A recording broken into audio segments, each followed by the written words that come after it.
begin? Well, I want to thank you all for being here. I want to thank Vice President Harris, who is on the line.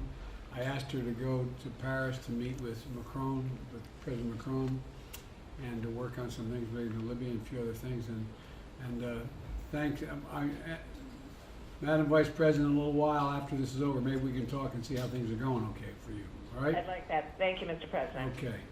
And we've gathered my cabinet this afternoon at a moment of immense hope and possibility in our view for the United States. American people sent us here to deliver.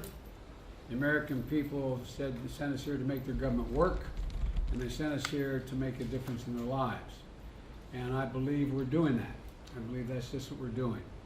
On Monday, I look forward to signing into law the Infrastructure Act, the Investment and Jobs Act, which we'll do outside, God willing, of the weather holding.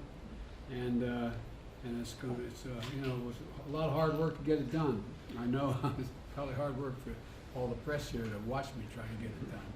But I want to thank them for acknowledging that this was a bipartisan bill, there's bipartisan support, and proving we can still come together. It's hard, but we can still come together to get something big done for the American people. And the bill represents critical investments that are long overdue in our country. From rebuilding our roads and highways to getting rid of lead pipes, delivering clean water to thousands of actually millions of people around the nation, to making high-speed internet accessible to every American, rural and urban, to fortifying our bridges and power lines and levees that stand up to the increasing threats posed by extreme weather and superstorms. We've $99 billion worth of losses just this year as a consequence of those environmental events.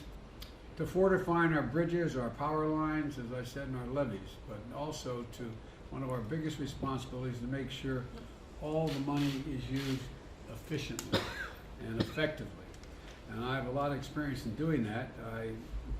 When I was vice president, I was given the responsibility of overseeing, as my now running the vets department, but as my former chief of staff was saying here, Dennis can tell you, of implementing the Recovery Act, which was nearly $9 billion in stimulus package, $900 billion stimulus package. And in the process, I'm proud to say the president gave me the authority, which I will be signing as well, to use whatever assets the federal government had, any personnel in the federal government, and we put together a good team, because when we finished implementing the Recovery Act, it was determined that it had less than 0.2% waste or fraud, period.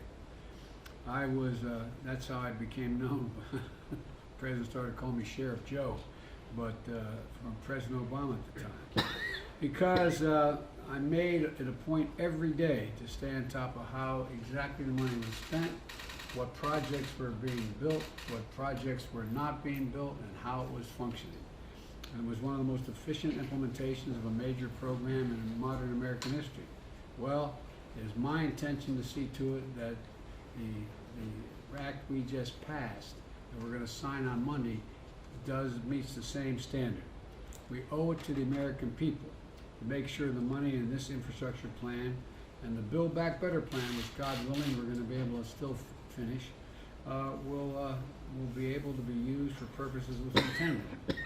So that's what I want to talk to my cabinet about today, and the high obligation and responsibility that we all have to make sure this money is used wisely, used well, and used for the stated purposes for the American people. Because if we do it right, we know what it will mean. We know what it will mean. It will create millions of new jobs, it will grow the economy, and will win the world economic competition that we're engaged in the second quarter of the 21st century with China and many other countries around the world. And we'll see ease, and I say yes, ease, lower inflationary pressures on our economy. And we'll be carrying this out, what I call the blue-collar blueprint for America. One that builds the economy from the bottom up and the middle out, and one not from the top down. And so I want to thank you all for being here. That's what we're going to discuss today, and next week I'll have further announcements of exactly who's going to be put in charge of how we do this. So, thank you all so very much.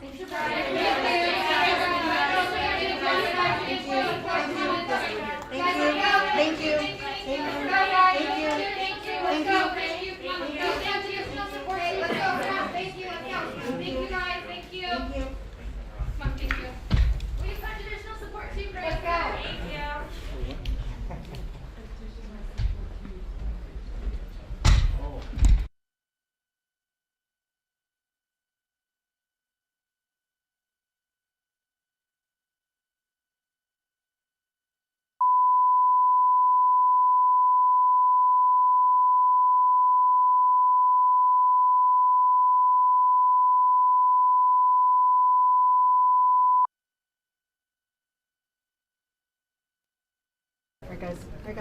All right, guys.